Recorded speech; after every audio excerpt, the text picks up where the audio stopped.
Hello. तो YouTube पे स्वागत दोस्तों, विश्वनाथ ढवोरे। चलो दोस्तों, जो सोचो वही सच हो जाए। एक खौफनाक कहानी जो सुनकर रोंगटे खड़े हो जाएंगे दोस्तों।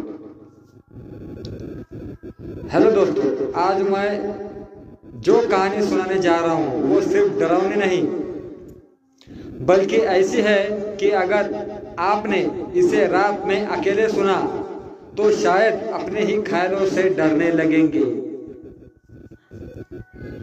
नागपुर के पास एक छोटा सा गांव था, जहां 5 दोस्त अक्सर रात को जंगल के पास पुराने खंडर में बैठकर डरावनी बातें किया करते थे। उनमें एक लड़का था, सलीम। सब उसे साई कहते थे। उस रात तेज हवा चल रही थी, आसमान में बादल गरज रहे थे और खंडर की टूटी दीवारों से अजीब सी सीटी जैसी आवाजें आ रही थी। तब साई अचानक बोला, अगर अभी इस अंधेरे में कोई औरत सफेद कपड़ों में सामने खड़ी मिल जाए ना तो। ये सोच रहा था, दोस्त हंसने लगे। लेकिन अगले ही पल खंडर के दरवाजे पर सच में सफेद साड़ी वाली औरत खड़ी थी। उसके बाल जमीन तक लटक रहे थे और चेहरा पूरा काला हुआ था और आंखें लाल। सबके शरीर में सिहरन दौड़ गई। ये मजाक कौन कर रहा है हमारे साथ? एक दोस्त कांपते हुए बोला। लेकिन तभी वो औरत धीरे धीरे उनकी तरफ बढ़ने लगी। साई डर गया। उसने तुरंत आंखें बंद कर ली और बोला, काश ये औरत गायब हो जाए। और अचानक वो औरत गायब हो गई।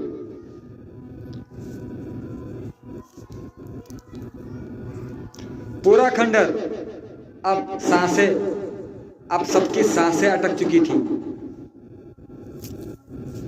पूरा खंडर शांत। अब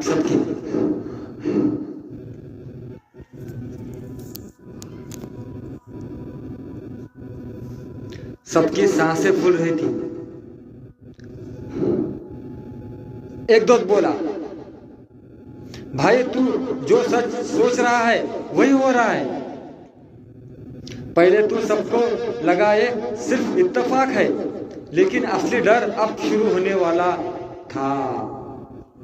साई के दिमाग में अचानक एक ख्याल आया, अगर अभी पीछे से कोई मेरा नाम फुसफुसाए तो। और उसी पर उसके कान के पास बहुत धीमी आवाज में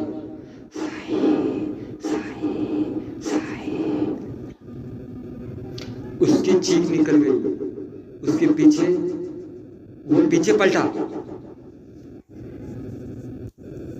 लेकिन वहां कोई नहीं था। अब उसके दोस्त भी डर चुके थे। उन्हें तुरंत वहां से निकलने का फैसला कर लिया। रात के करीब 2 बजे थे। सब जंगल के रास्ते गांव लौट रहे थे। चारों तरफ घना अंधेरा, पेड़ों के बीच से आती सड़ी हुई बदबू। और अचानक साई के दिमाग में एक और ख्याल जाग उठा, अगर इस रास्ते में कोई बिना सिर वाला आदमी मिल जाए तो। उसने ये बात किसी को नहीं बताई, लेकिन कुछ कदम बाद सामने धुंध में कोई खड़ा था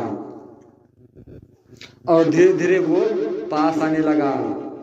और जैसे ही बिजली चमकी, सबकी चीख निकल गई। उस आदमी का सिर ही नहीं था, उसके हाथ में जंग लगा कुल्हाड़ था और उसके कटे हुए गले से काला खून टपक रहा था।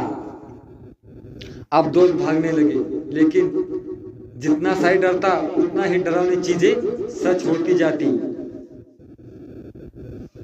उसे लगा अगर पीछे कोई दौड़ रहा हो तो ये सोच साई के दिमाग में आने लगी और सच में पीछे से दौड़ने की आवाज आने लगी, थप थप थप थप थप, जैसे कोई बहुत तेजी से उनके पीछे भाग रहा हो। लेकिन जब पीछे मुड़कर देखते तो वहां कोई नहीं था। अब साई रोने लगा था। उसे समझ में आ चुका था, उसके दिमाग में जो भी डर आता है वो सच बन जाता है। तभी अचानक उसे बचपन की एक बात याद आई। उसकी दादी कहती थी, कुछ जगहों पर इंसान का डर आत्माओं को ताकत दे देता है, और वो है खंडहर। ऐसी ही एक जगह थी जहां इंसान की सोच हकीकत बन जाती थी। लेकिन अब बहुत देर हो चुकी थी, क्योंकि साई के दिमाग में सबसे खतरनाक ख्याल आ चुका था। उसने सोचा, अगर हम सब आज रात मर जाए तो। और तभी जंगल पूरी तरह शांत हो गया, हवा रुक गई, पेड़ हिलना बंद, और दूर अंधेरे में धीरे धीरे कोई लाल आंखें चमकने लगी। एक नहीं, दो नहीं, दर्जनों, जैसे पूरा जंगल उन्हें पूरा घूर रहा हो। अगली सुबह गांव वालों को जंगल के रास्ते सिर्फ टूटे हुए मोबाइल मिले और कुछ कपड़े खून से लथपथ, खून से घने कपड़े मिले। लेकिन अब 5 दोस्त का कभी कोई पता नहीं चला। कहते हैं आज भी उस खंडर के पास अगर कोई डरते हुए कुछ सोच ले तो वो सच हो जाता है। और रात के अंधेरे में कभी कभी कोई आवाज सुनाई देती है, सोचो मत, नहीं तो अगला नंबर तुम्हारा होगा। चलो दोस्तों, ये कहानी यही खत्म करते हैं दोस्तों। कहानी कैसे लगी जरूर बताएगा दोस्तों। सबस्क्राईब करेल, लाईक करेल, कमेंट करेल दोस्तों। तर मित्रांनो, ही काल्पनिक कथा आहे, कोणत्या गोष्टीशी कशाशी काही संबंध नाही मित्रांनो। तुमच्या मनोरंजनासाठी ही आम्ही कहाणी घडवतो मित्रांनो। फक्त मनोरंजनाच्या स्वरूपात पहा, बाकी कोणताही कशाशी काही संबंध नाही मित्रांनो। तुमच्या मनोरंजनासाठी हा आम्ही कहाणी काल्पनिक कथा घडत असतात मित्रांनो। कोणता कशाचाही काही संबंध नाही मित्रांनो। तो काल्पनिक आहे, तर मनोरंजन म्हणून पहा मित्रांनो। आजचा व्हिडिओ आपण समाप्त करत आहोत। जय हिंद, जय भारत मित्रांनो। चला तर मित्रांनो, आजचा व्हिडिओ आपला समाप्त होत आहे। तर नेक्स्ट व्हिडिओ आपण बघूया नंतर मित्रांनो। चला तर भेटूया। सबस्क्राईब करा, लाईक करा, कमेंट करा। काल्पनिक कथा आहे मित्रांनो, कोणताही कशाचाही कोणत्याही गोष्टीचा कशाचाही काही संबंध नाही मित्रांनो। मनोरंजनाच्या स्वरूपात पहा, मनोरंजनच्या एक मनोरंजन म्हणून पहा मित्रांनो, बाकी काही नाही मित्रांनो। चला मित्रांनो, ठेवूया।